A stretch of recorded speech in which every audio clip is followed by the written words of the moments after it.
Irmãos, pastor Ademir, homem de Deus, da nossa convenção, está ali em São Paulo. Conheço o bairro da igreja dele, conheço o bairro que ele mora. Eu vou ver se em julho agora eu posso lá dar uns glória.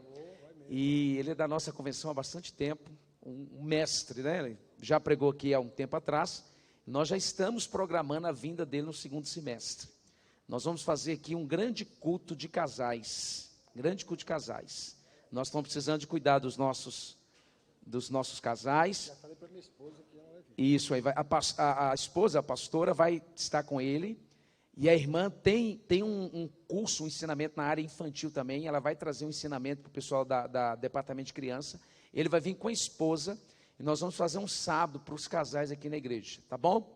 Eu vou combinar com ele, ver se ele deixa vir os namorados, os noivos e quem pretende namorar também. Vamos ver. Então nós já estamos programando aí. E é sempre um prazer tê-lo, viu, pastor? Fica à vontade. Eu que agradeço. Graça e paz, queridos, amém? Louvado seja Deus. Já estou na expectativa de retornar, não é? A minha esposa, ela também tem um ministério para casais, uma ministração muito profunda, maravilhosa. Vocês terem uma ideia, toda vez, só quando ela não pode mesmo, que eu recebo um convite para ministrar sobre família, sobre casais, eu aceito e empurro ela. E aí eu só faço a oração final, né? Aí o pessoal esquece da ministração e diz, pastor, foi uma bênção, pensando que foi eu que ministrei, mas foi a esposa que ministrou.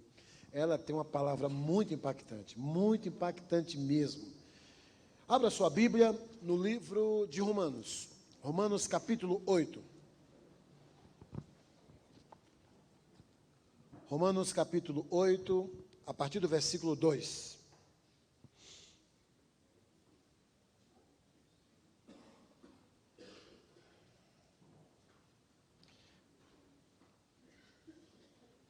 Vamos ler dos versículos de 12 a 17.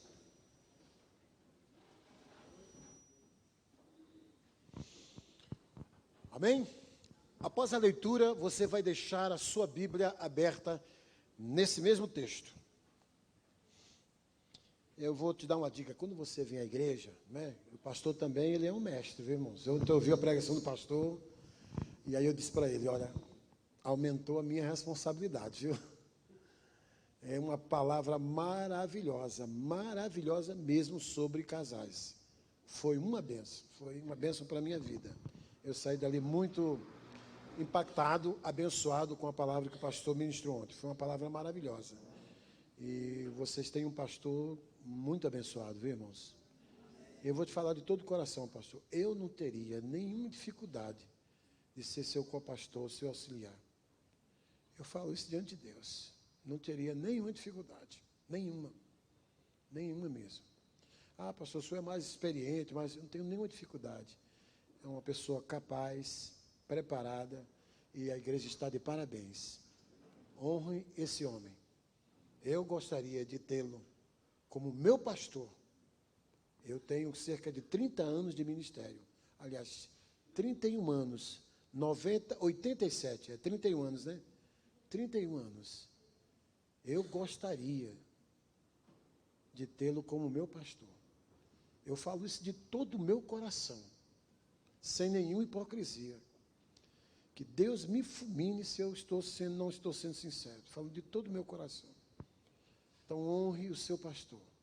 O seu pastor é um homem sábio. Um homem que sabe qual é a direção que Deus está dando para a igreja. Siga esse homem. Em nome de Jesus. Amém? Vamos lá. Romanos 8, 12 em diante, diz assim. Assim, pois, irmãos, somos devedores, não à carne, como se constrangidos a viver segundo a carne. Porque se viverdes segundo a carne, caminhais para a morte. Mas, se pelo Espírito mortificardes os feitos do corpo, certamente vivereis. Pois todos os que são guiados pelo Espírito de Deus são filhos de Deus. Porque não recebestes o espírito de escravidão para viverdes outra vez atemorizados, mas recebestes o Espírito de adoção, baseados no qual clamamos, Abba, Pai. O próprio Espírito testifica com o nosso espírito que somos filhos de Deus. Ora, se somos filhos, somos também herdeiros, herdeiros de Deus e co-herdeiros com Cristo. Se com Ele sofremos, também com Ele seremos glorificados. Amém? Vamos orar. Querido Deus, amado Pai, nós te louvamos por esse momento precioso, como todos os momentos do culto. Nós queremos que o Senhor nos ajude a interpretar a Tua palavra, para que ela venha trazer edificação, transformação para a nossa vida. Venha iluminar a nossa mente, venha tornar ávidos os nossos ouvidos, em nome de Jesus Cristo, para que possamos entender a Tua palavra, pois somos completamente incapazes de ensinar, de interpretar, Senhor, qualquer frase, palavra, ou até mesmo letra das Escrituras Sagradas, porque somos pecadores. E esse livro é um livro santo, maravilhoso, que revelou Jesus, o nosso Salvador. Por isso, ajuda-nos, capacita-nos, em nome de Jesus, e nós repreendemos toda obra maligna, toda tentativa do diabo de querer roubar a palavra que será semeada em cada vida nessa noite. Em nome do Senhor Jesus Cristo, nós te oramos e te agradecemos. E todos digam amém. Amém. Por favor, queiram se assentar. Queridos irmãos, repita comigo esse tema. A gloriosa excelência e consoladora doutrina da adoção. Mais uma vez, vamos lá. A gloriosa excelência e consoladora doutrina da adoção. Amém? Louvado seja Deus. Para termos uma ideia sobre essa questão desse livro aqui, que esse livro é um livro fantástico, maravilhoso, e interessante que no capítulo 1, você vai perceber, estudando esse livro, que ele é resultado de uma frustração do apóstolo Paulo. Interessante, né? O apóstolo Paulo desejou ardentemente visitar essa igreja. Ele não era o fundador dessa igreja.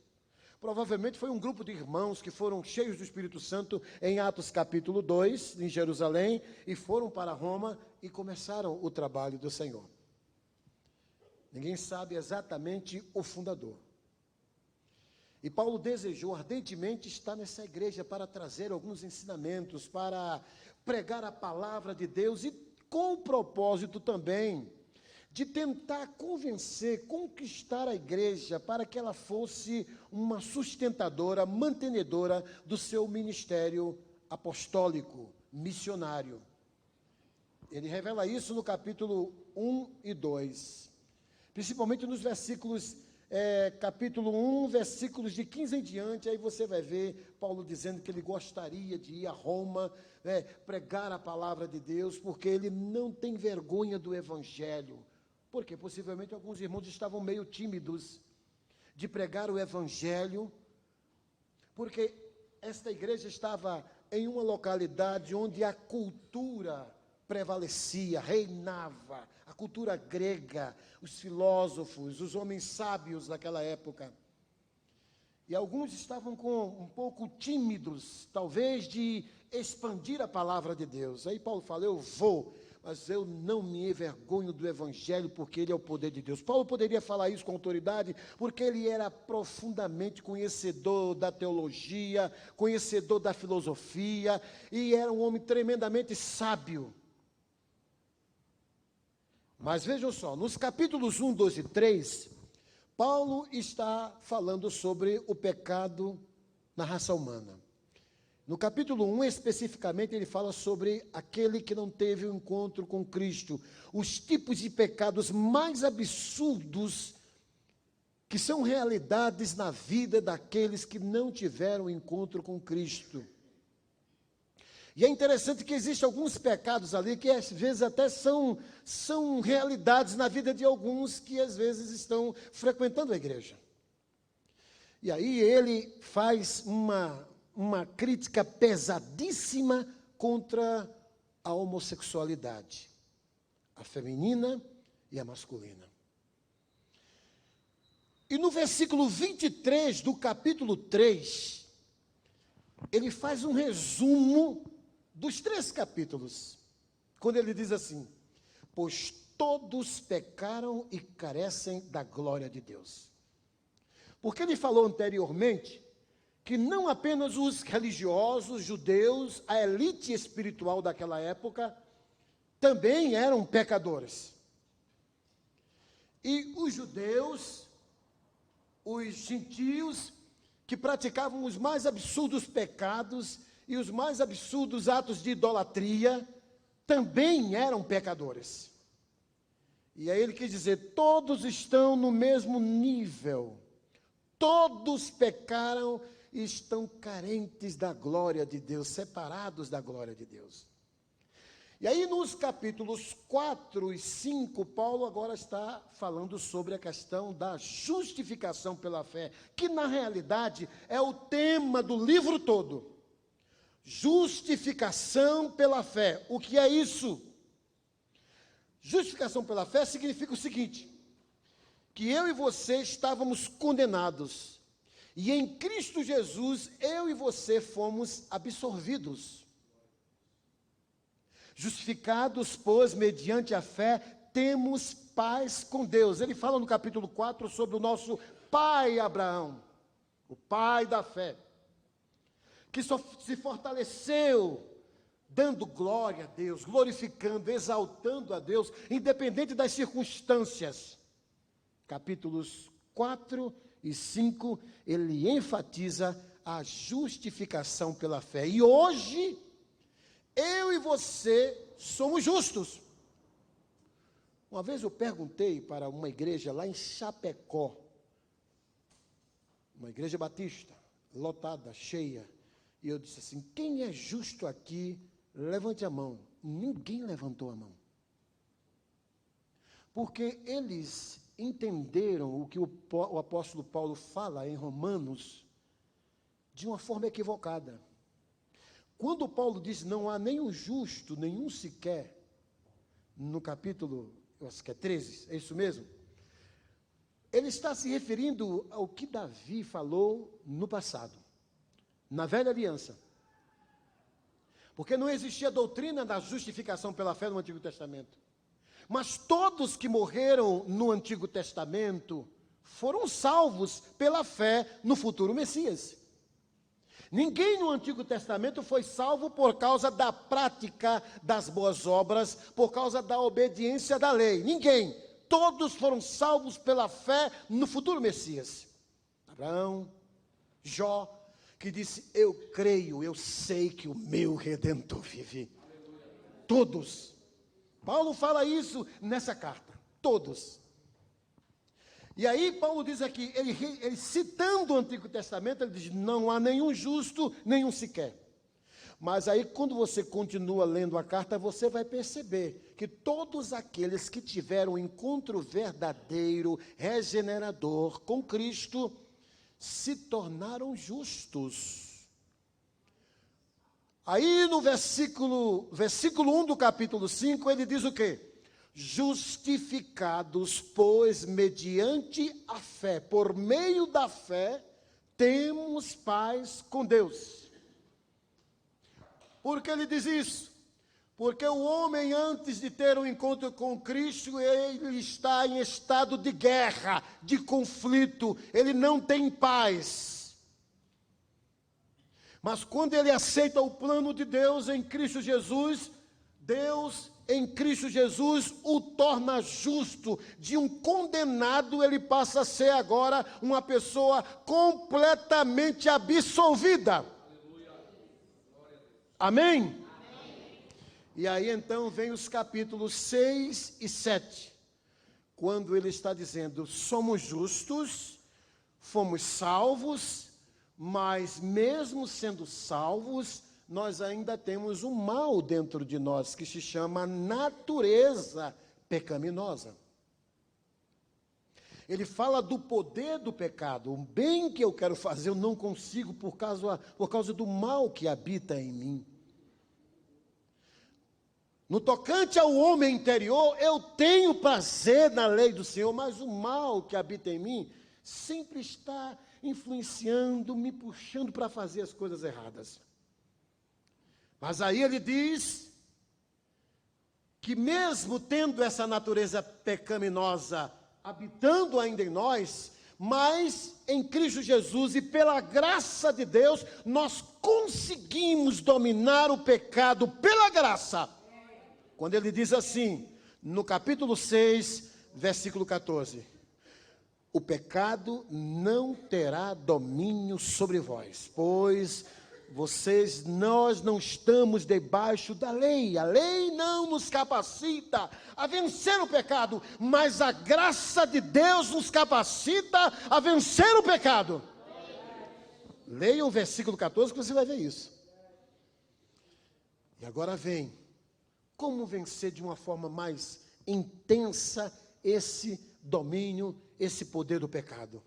E aí vem o capítulo 8. Capítulo 8 maravilhoso. O capítulo 8, irmãos, basicamente o tema desse capítulo deveria ser o Espírito de Deus na vida dos filhos de Deus. Diga comigo, o Espírito de Deus na vida dos filhos de Deus. Amém? Agora, esse texto que nós acabamos de ler, ele está agora enfatizando sobre essa questão da nossa filiação. Ele agora está dizendo que eu e você, nós não somos apenas criaturas.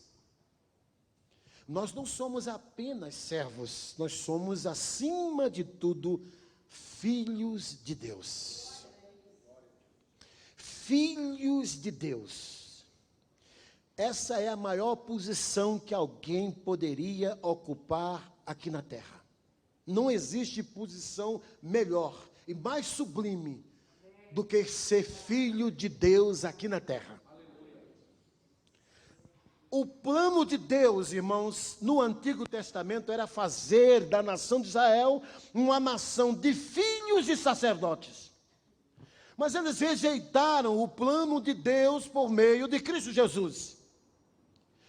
1 João o Evangelho de João, capítulo 1, versículo 12, ele está explicando de uma forma muito detalhada sobre isso. E aí, João diz o quê? No versículo 11, Jesus veio para os seus, para salvar os judeus em primeiro lugar. Mas os judeus, os hebreus, rejeitaram. Mas a todos quantos o receberam, Deus deu-lhes o poder de se tornarem filhos de Deus. A saber, aos que creem no seu nome. Aleluia!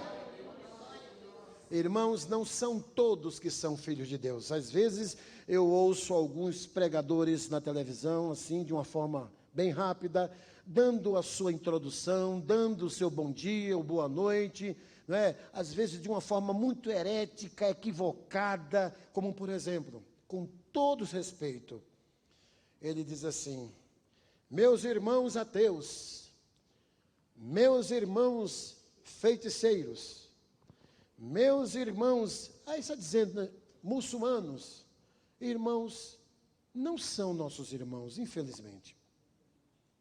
Se ele pelo menos dissesse irmãos por parte de Adão, ainda se salvava, não era? A Bíblia diz claramente que o meu irmão é aquele que teve o encontro com Cristo Jesus no Calvário. Você que é salvo em Cristo Jesus, você é, de fato, o meu irmão. Infelizmente, eles ainda não são nossos irmãos, porque ainda não aceitaram o plano da salvação por meio de Cristo Jesus. Irmãos por parte de Adão. Quando Jesus esteve aqui na terra, Jesus, ele enfatizou essa questão da paternidade. Todas as orações que Jesus fez, ele começou dizendo Pai. Todas. Mas apenas uma ele não mencionou Deus como Pai. Qual foi? Lá no Calvário. Quando ele sentiu a ausência de Deus, por causa dos meus e dos seus pecados. Ele disse o quê? Deus meu, porque me desamparaste. Mas todas as orações de Jesus, ele menciona a palavra Pai. Pai, eu te dou graças porque sempre me ouves. João capítulo 11. Pai nosso que estás nos céus. Mateus capítulo 5. Pai, eu te dou graças porque ocultastes essas coisas aos sábios e revelastes aos pequeninos. João capítulo 17. Todas as orações de Jesus, ele menciona a palavra Pai, porque ele queria que os discípulos assimilassem essa doutrina maravilhosa da adoção em Cristo Jesus. Algumas pessoas têm uma dificuldade muito grande de chamar Deus de Pai.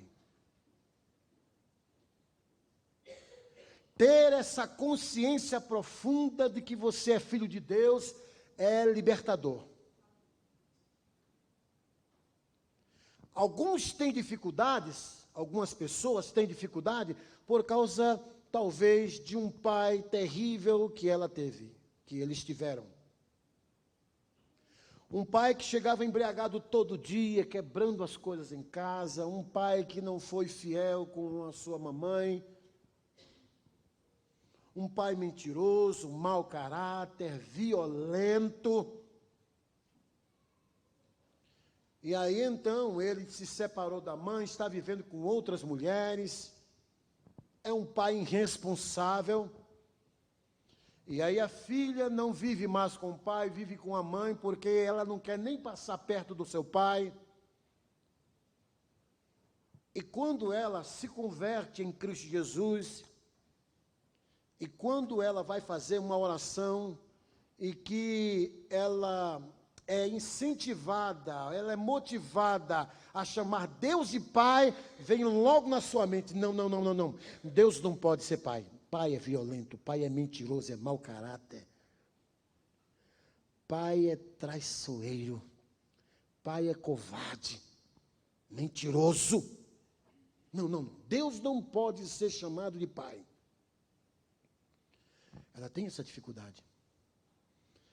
Por isso que ela não consegue avançar muito na sua relação com Deus. Ela não consegue se aprofundar no relacionamento com Deus como Pai. Agora, é interessante, irmãos, que Jesus Cristo está querendo que os discípulos assimilem isso. Porque o judeu não aceitava que um homem qualquer chamasse Deus de Pai. E essa foi também uma das razões pelas quais Cristo foi crucificado. E quando ele disse, chamou Deus de Pai, então os religiosos diziam, você chama Deus de Pai, como você sendo filho de Maria e de José, chamando Deus de Pai, porque era um sacrilégio, uma blasfêmia, um desrespeito, chamar Deus de Pai. Mas agora, irmãos, em Cristo Jesus, você agora tem a liberdade de chamar Deus de Pai. Mas aí eu quero fazer uma pergunta. O que é ser de fato filho de Deus? Nesse texto a gente vai ter algumas respostas. Primeiro lugar, ser filho de Deus é ser dirigido pelo Espírito de Deus a um novo estilo de vida. Vamos olhar para os versículos 13 e 14. No versículo 12, ele fala que você agora não é mais devedor da carne. Você agora não tem nenhuma obrigação mais com os prazeres da carne. E aí no versículo 13, ele diz assim: porque se viverdes segundo a carne, caminhais para a morte. Morte espiritual. Agora veja, mas se pelo Espírito, perceba essa frase, pelo Espírito mortificardes os feitos ou as obras do corpo ou da carne, vivereis. Vocês experimentarão uma vida abundante aqui na terra. Esta é a ideia desse versículo. Vivereis. Mas você perceba que é pelo Espírito que você consegue mortificar os feitos da carne, não é pela sua própria força, porque nós não temos nenhum poder, nenhuma força humana para vencer o nosso desejo pecaminoso. Mas é pelo Espírito de Deus. Quanto mais você se entrega ao Espírito de Deus, mais você consegue vencer as tentações. A ideia aqui, queridos irmãos, nesses versículos 13 e 14, aparece aqui como base de conduta. O que Paulo está dizendo é que os esforços sem a participação do Espírito Santo não produz santificação. John Stott foi um grande comentarista bíblico que já faleceu há uns 3 ou 4 anos atrás. Ele faz uma colocação hermenêutica profunda desses 2 versículos. Ele diz que um versículo depende do outro, é uma regra hermenêutica. Esse texto aqui, no caso, o versículo 14, quando ele está dizendo assim, olha só: pois todos os que são guiados pelo Espírito de Deus são filhos de Deus. Quando a gente lê especificamente esse versículo, a gente está pensando só naquela direção de tomar uma decisão. Mas não é isso que o texto está dizendo. É claro que o Espírito de Deus tem ocasiões aqui no texto, né? No caso, no livro de Atos especificamente, tem ocasiões que o Espírito nos dirige a tomar decisões, nos orienta, mas não é nessa ocasião aqui, não é nesse versículo aqui.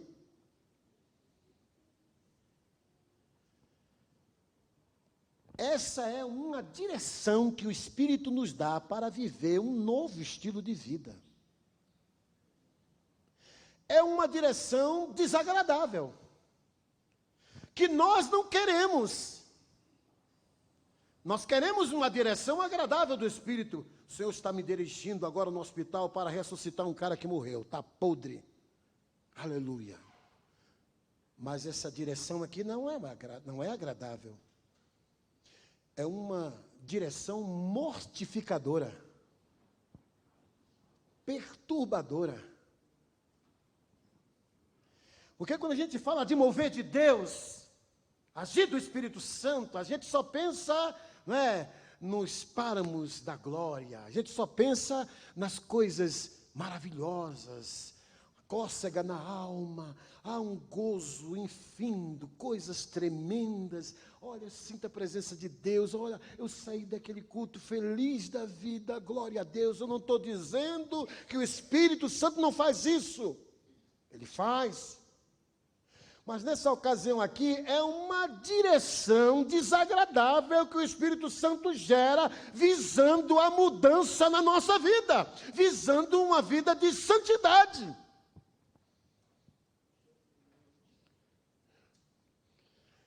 Porque o Espírito Santo, irmãos, ele trabalha também para trazer uma certa perturbação na nossa vida.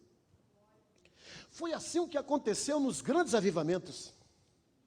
Quando o Espírito de Deus se manifestava, as pessoas gritavam, corriam chorando, confessando os seus pecados, chorando, gritando, dizendo: eu sou um pecador miserável, eu quero deixar esse pecado. Homens que cometeram barbaridades, há muitos anos que ninguém sabia, foram à frente da igreja, comovido e tocado pelo Espírito de Deus, confessaram seus pecados. São, no meu dizer, santas perturbações que o Espírito Santo faz na nossa vida. Pois não é esse tipo de mover que nós queremos. Mas é esse tipo de mover que Deus quer realizar na nossa vida, porque Ele quer a nossa transformação, a nossa santificação. Por isso que Ele diz: pois todos os que são guiados pelo Espírito de Deus são filhos de Deus. Quando Ele fala de guiados, Ele não está dizendo que você agora vai ser uma pessoa marionetizada, robotizada. Você está andando, o Espírito Santo segue à direita e você segue à esquerda. Não é esse tipo de direção que o Espírito Santo realiza na nossa vida. Ser filho de Deus é ser dirigido pelo Espírito de Deus a um novo estilo de vida. Amém? E esse novo estilo de vida se chama santificação. Por isso que o nome do Espírito de Deus é Espírito Santo de Deus, porque Ele é o agente santificador. Amém? Segundo lugar, ser filho de Deus é ter uma relação intrépida com Deus. Ser filho de Deus é ter uma relação intrépida, ousada com Deus. Vamos ler? Versículo 15. Olha a sua Bíblia. Diz assim: porque não recebestes o espírito de escravidão, para viverdes outra vez, porque antes éramos escravos, vivíamos atemorizados ou aterrorizados. Era uma espécie de terrorismo espiritual. Não recebestes o espírito de escravidão para viverdes outra vez atemorizados. Por que Paulo está dizendo isso? Eu já dei uma dica na introdução.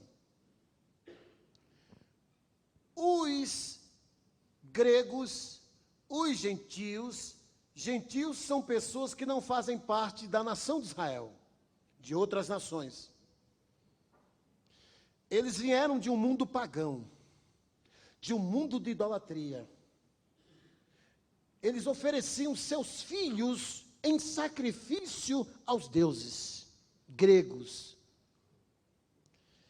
E quando acontecia uma tragédia na natureza, alguma coisa nesse sentido, eles ofereciam crianças.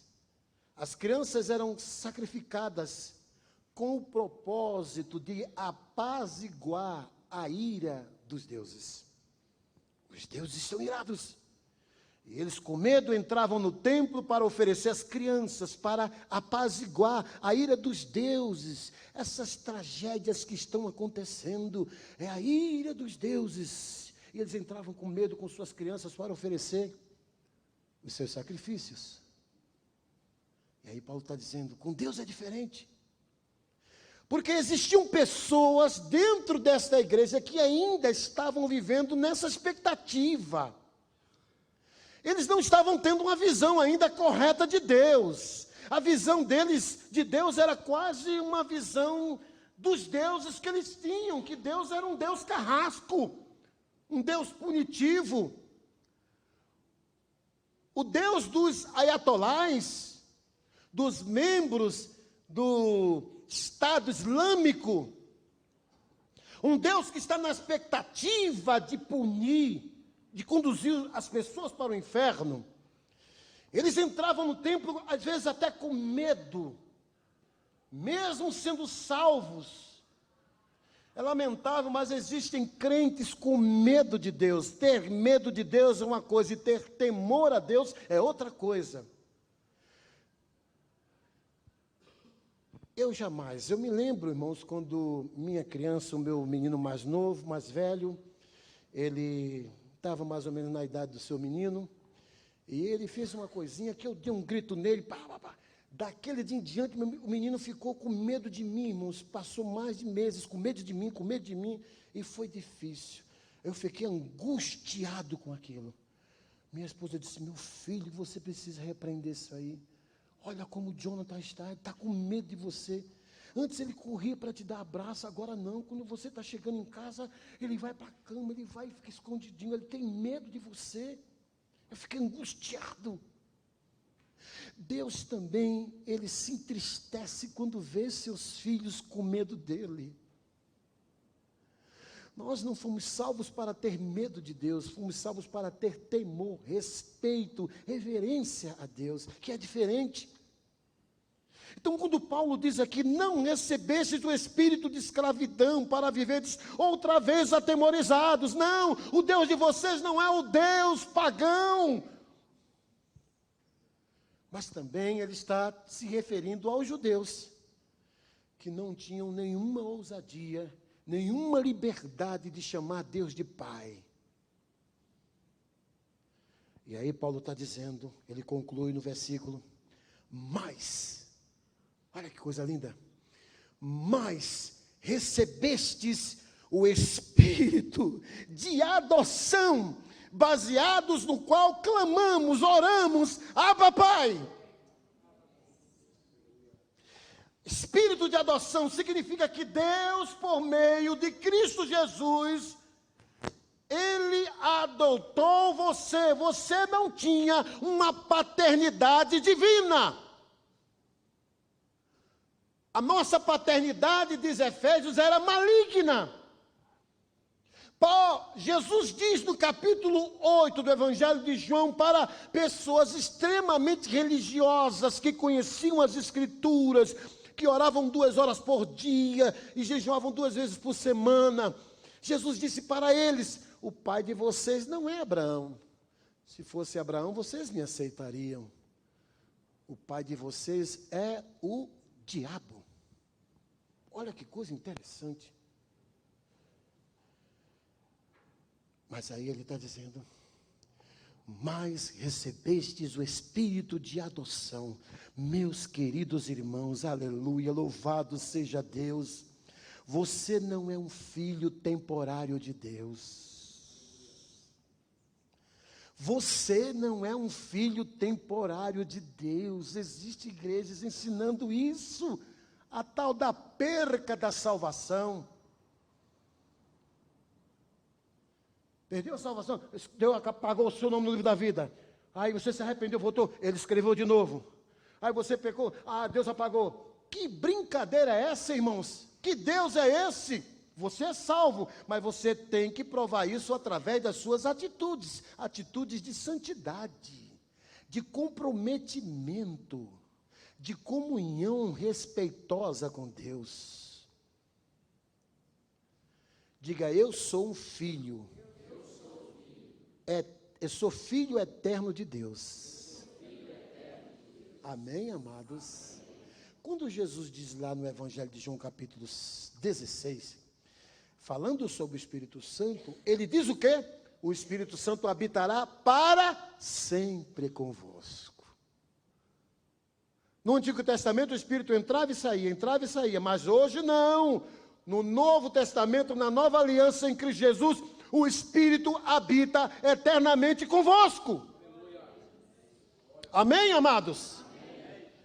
Aí ele diz, mas recebestes o Espírito de adoção, pelo qual, baseados, clamamos, Abba Pai. Ou seja, você tem a liberdade de chamar Deus, na linguagem baiana é painho. O Abba Pai significa isso na língua grega. Painho.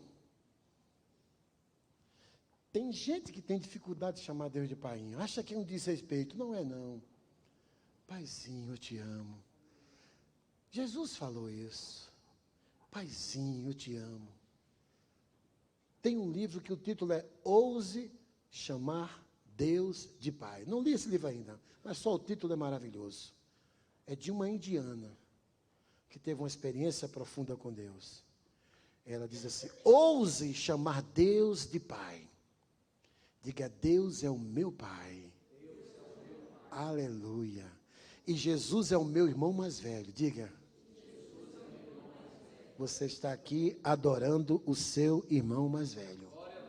Romanos 8:29 fala sobre isso. Amém, amados? Louvado seja Deus. Aleluia. Louvado seja o nome de Jesus. O medo aqui nesse versículo foi substituído pela liberdade que o Espírito Santo realizou na sua vida.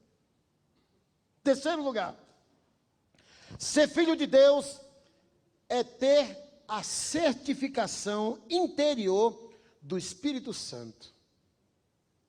Versículo 16. Olha o que diz o texto. O próprio Espírito, com E maiúsculo, que representa o Espírito de Deus. Com E minúsculo, representa o nosso espírito. Nós somos compostos de espírito, alma e corpo.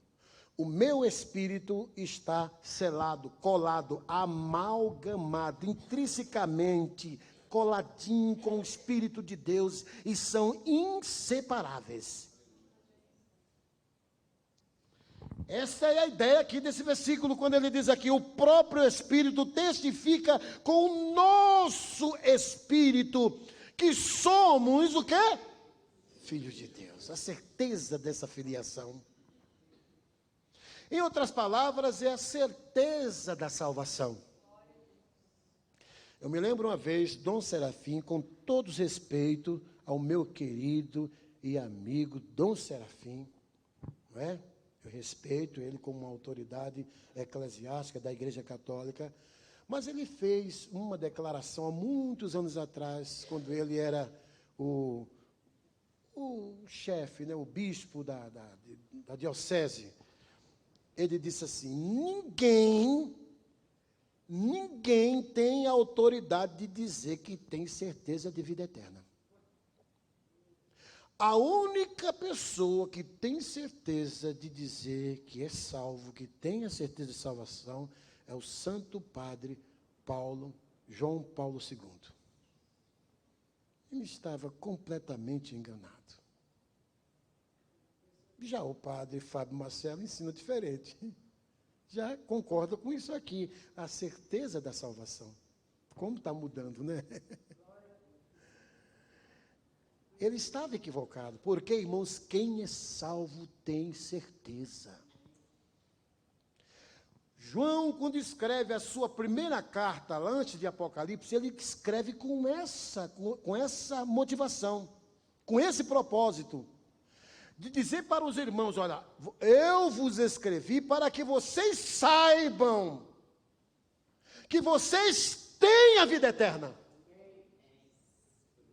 Eles estavam meio claudicando, entre dois pensamentos: somos ou não somos, somos ou não somos. Vocês têm a vida eterna. Eu estou escrevendo com esse propósito, para provar que vocês são de fato salvos, novas criaturas. Por quê? Porque o Espírito de Deus habita em nós. Às vezes, algumas religiões dizem que a gente é arrogante. Dizem que nós somos os únicos possuidores de salvação. Não, não é isso. É por causa da nossa convicção, da nossa certeza. Quando eu disse eu sou nova criatura, eu sou salvo, o meu nome está escrito no livro da vida, o Espírito Santo assina e diz: é verdade, eu concordo, eu testifico com isso. Mas é impossível alguém que é salvo nunca ter certeza de salvação. É impossível. Quem nunca teve certeza de salvação é porque não é salvo.